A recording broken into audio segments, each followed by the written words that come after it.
Welcome to Learning English, a daily 30-minute program from the Voice of America. I'm Jonathan Evans. And I'm Ashley Thompson.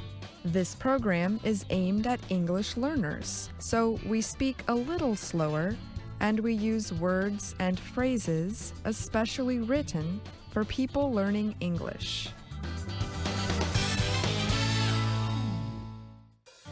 Today on the program, you will hear from Brian Lynn, Susan Shand, and Pete Musto. Later, we will present our American history series, The Making of a Nation. But first, a study by the apartment search website Rent Cafe finds that more wealthy Americans are choosing to rent living spaces instead of buying them. The study's writer, Alexandra Ciantu, collected information from the U.S. Census Bureau. She found that the number of U.S. households earning at least $150,000 a year that chose to rent increased 175% between 2007 and 2017. This new kind of renter goes against the idea that Americans rent mostly because they do not have enough money to buy a home. Ciantu told VOA by email, lifestyle plays an important part in their decision to rent. Business and technology centers like San Francisco, California, and Seattle, Washington have the highest numbers of wealthy renters. In San Francisco, the number of renters grew from 21,000 in 2007 to 71,400 in 2017. That is an increase of 240%. The number of wealthy buyers increased by 56%, from 40,100 in 2007 to 62,400 in 2017. Ciantu says that with the rise in housing prices, it seems like a better decision to rent than to buy. She added, in San Francisco, for example, $200,000 buys you just 260 square feet. It's understandable why top earners give renting a serious try before deciding whether to invest in a property or not. In San Francisco and New York City, wealthy renters outnumber wealthy buyers. There are more high-earning renters, about 250,000 in New York City, than anywhere else in the country. But Ciantu notes that the interest in renting does not mean wealthy Americans are rejecting homeownership. Between 2007 and 2017, Seattle gained 13,400 more wealthy homeowners than it did high-income renters. Cities like Chicago and Denver also saw thousands more wealthy homeowners move in than wealthy renters during that 10-year period.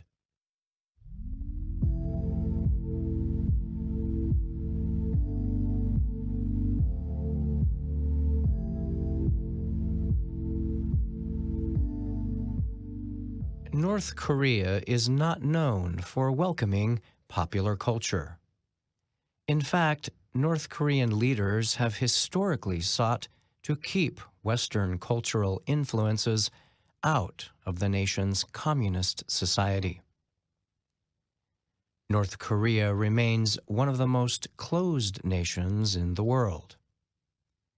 People who openly criticize North Korea's government or leadership can be seen as a threat and face severe punishment. Cultural changes have traditionally come very slowly. Watching television programming or listening to music from South Korea is illegal. Government restrictions also make it impossible for most North Koreans to travel abroad or to freely experience foreign movies or books.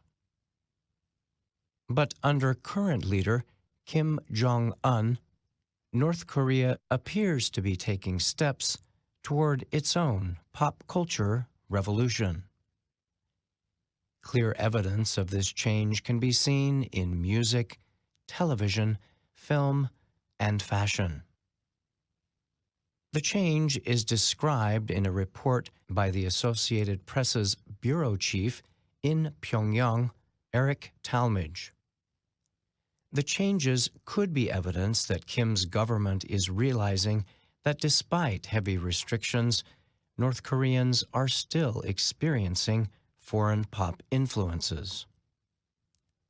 It could be an attempt by Kim's government to try to keep up culturally with South Korea and the rest of the world.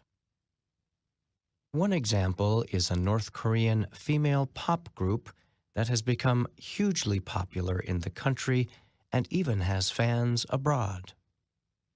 The group, called Moranbong, is also a known personal favorite of Kim Jong-un. The women perform in colorful, stylish clothing that shows off their bodies in a way not commonly seen before in North Korea.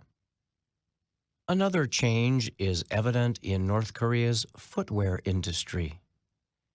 Factories are busy producing shoes designed to look like Air Jordans or other popular shoes being sold in other parts of the world. The large Yuan shoe factory in Pyongyang shows off the latest creations in a colorful setting that looks similar to many Western showrooms. The collection includes shoes for all kinds of sports, including running, volleyball, soccer, and table tennis. Kim Kyung-hee works at the factory. She told the AP the operation is aimed at producing what the North Korean people want. In general, many North Korean goods are now being presented to the public in Western-style packaging designed to be more appealing. Changes have also happened on North Korean television. The country's programs still include a lot of propaganda and documentaries with high praise for North Korean leaders. But there is improved production values. The acting seems more realistic and emotional, and the stories more entertaining. The sets and clothing meet a much higher level of quality than in previous projects. One of the most watched television shows in the country currently is The Wild Ginseng Gatherers of the Imjin War. It is a historical series set in the late 16th century, when Korea was struggling against Japanese invaders. I'm Brian Lynn.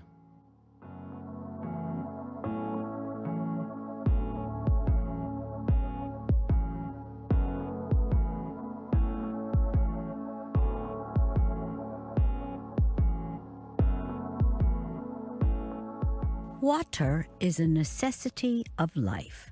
Rain, especially, helps plants grow and stay green. But too much rain, especially in cities, can lead to flooding.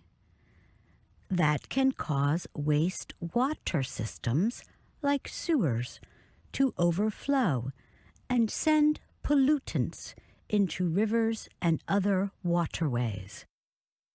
To fight the problem, several cities in the United States are starting programs like Rooftop Gardens.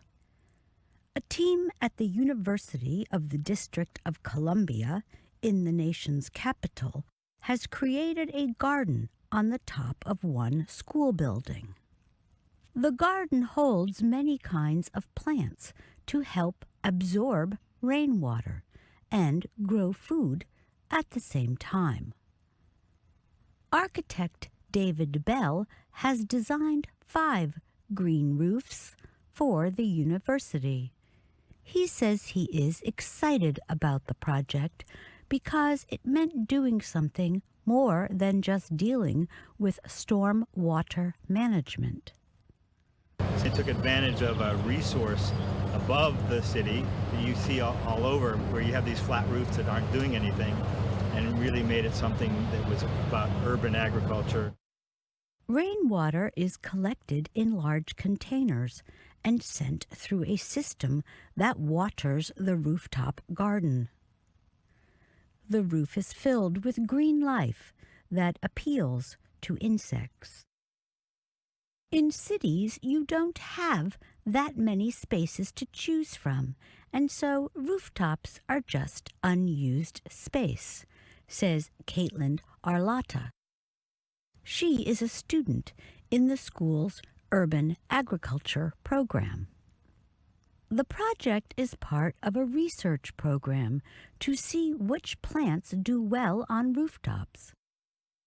The researchers are looking at plants including strawberries, tomatoes, and sweet potatoes. The university also has other green spaces. We also have our own farm experiments, Arlotta said. Within each of those growing systems, we want to be able to tell people which sorts of these crops grow the best. One goal of the program is food justice, or, in Arlotta's words, bringing fresh food into cities where you wouldn't necessarily have that access. And that includes produce that might be more recognizable to immigrant members of the community. Sandy Farber Bandier helps run UDC's Master Gardener program. It seeks to improve cities and make them beautiful by training people to become master gardeners. She says she's been surprised by the garden's output. My biggest surprise was that we produced 4,250 pounds of produce the first year and was able to disseminate that to people in need. She likes being able to show people who live in D.C. and others beyond the nation's capital what and how food can be grown on a rooftop. I'm Susan Shand.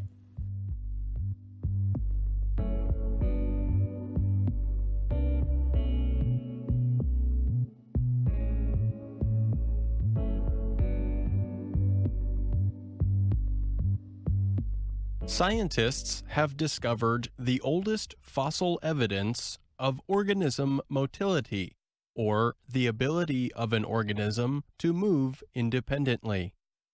The discovery shows that development of motility began more than 2 billion years ago. The fossils were found in Gabon, in rock called shale. Researchers described them as tube-like structures up to 170 millimeters long. They say the structures may have been created when the organisms moved through soft, wet dirt in search of food or a better environment.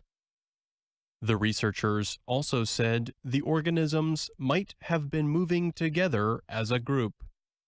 The organisms remain a mystery, as the fossils are a record only of their movement. The researchers said the fossils dated back to a time when Earth was rich with oxygen. These conditions permitted simple life forms to develop more complexity. Life on Earth started with single-celled bacteria about 4 billion years ago. The earliest life forms could not move under their own power. The Gabon fossils dated to the Paleo-Proterozoic era are about 1.5 billion years older than the previous earliest evidence of organism motility. Abderrazak El Albani, a scientist with the University of Poitiers in France, led the team in Gabon. The shale deposit there has proven to be a treasure for the study of ancient life. Several years ago, Albani and his team discovered it held the oldest fossils known of multicellular animals. What matters here is their astonishing complexity and diversity in shape and size, and likely in terms of metabolic, developmental, and behavioral patterns, including the just discovered earliest evidence of motility, at least for certain among them, Albani said. The first vertebrates, or animals with backbones, appeared about 525 million years ago. Dinosaurs came about 230 million years ago, and human-like species developed about 300,000 years ago. Scientists believe this early time in motility may have faced a setback soon after the Paleo-Proterozoic era, about the time of the Gabon fossils.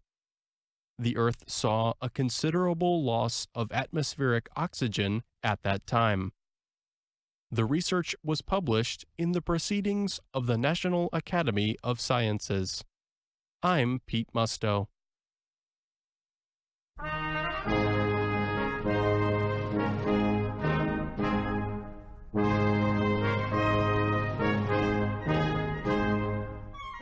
Welcome to The Making of a Nation, American History in VOA Special English. 2 years of a bitter, bloody civil war started to show their effects on both the Confederate States of the South and the Union States of the North. Both sides began to feel the pressure of the costly struggle. The South, however, felt the pressure more severely because it was weaker in troop strength and industrial strength. Morris Joyce and Jack Moyles discuss the early summer of 1863 in the American Civil War. In 1863, the Confederate States were becoming short of supplies. Food and guns were difficult to find to keep the Confederate armies in the field. Men were also needed, more and more men. There seemed to be no end to the demand for men to fill the places left empty by dead and wounded soldiers. Many in the South were heavy of heart, and hope among them slowly started to sink. The war was tiring. Its suffering was more than they could bear. And the situation in the West made matters worse.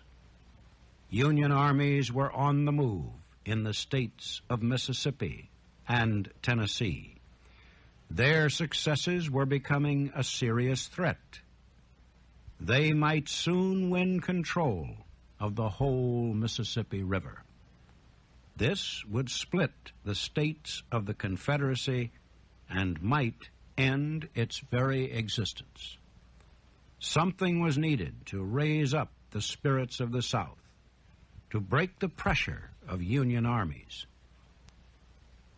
General Robert E. Lee believed that he had the answer, an invasion of the North. This, he felt, would throw fear into the people of the North and weaken the Union war effort. Lee had organized an army of 75,000 men at Fredericksburg, Virginia, halfway between Washington and Richmond. Lee began moving his men June 3rd.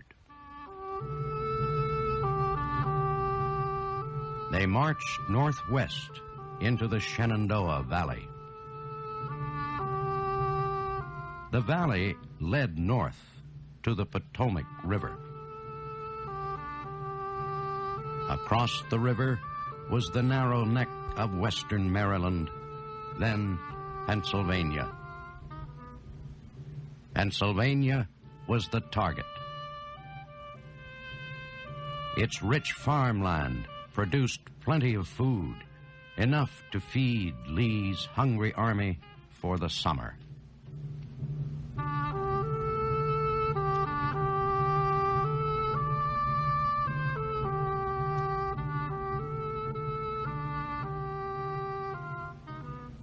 Standing in the way of Lee's army was a small Union force at Winchester in northern Virginia. There were only 7,000 Union soldiers, and they had no idea that the Confederate army was nearby. The Confederates easily defeated them. More than half of the Union troops were captured. The others fled. Now, there was nothing to stop Lee from marching into Pennsylvania. The huge Army of the Potomac was behind him, near Washington. The Union commander, General Hooker, had to keep the army between Lee and Washington to prevent the Confederates from seizing the national capital. Lee's army crossed western Maryland and entered Pennsylvania. His soldiers found the Pennsylvania countryside very different from Virginia's. Virginia had been a battleground for 2 years, and the land showed it. Many of its farms had been destroyed. Its stores were empty. Pennsylvania had not been touched by the war. Its big farms were rich. Its towns and villages were full of food and goods of all kinds. The hungry, poorly clothed soldiers could not believe their eyes. This was the land of the enemy, they cried, and they could take whatever they wished. But General Lee said no. He said supplies could be taken only by Confederate supply officers. And, he said, they must pay in Confederate money for everything they took. Lee did not want to anger these people in Pennsylvania. Many of them did not support the Union war effort. Some of the rich farmers said openly that they did not care who won the war. They said they only wanted to be left alone. Lee was sure that many in the North felt the same way. There had been signs that people were growing tired of the war. Coal miners in eastern Pennsylvania had shown their feelings toward the war a few months earlier. They rose up against a new law drafting men into the Union Army. The miners did not want to fight. They refused to join the army. They rioted and attacked officials who tried to take them. Soldiers were sent to the mining areas to put down the riots.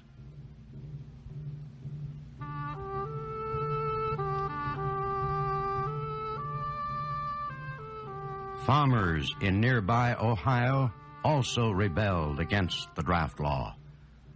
They refused to be drafted. Instead, they took guns and battled soldiers who came to arrest them.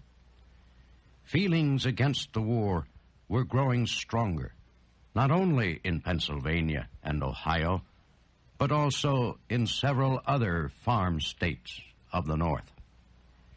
These areas saw a growing support for a peace party, a political party opposed to the war.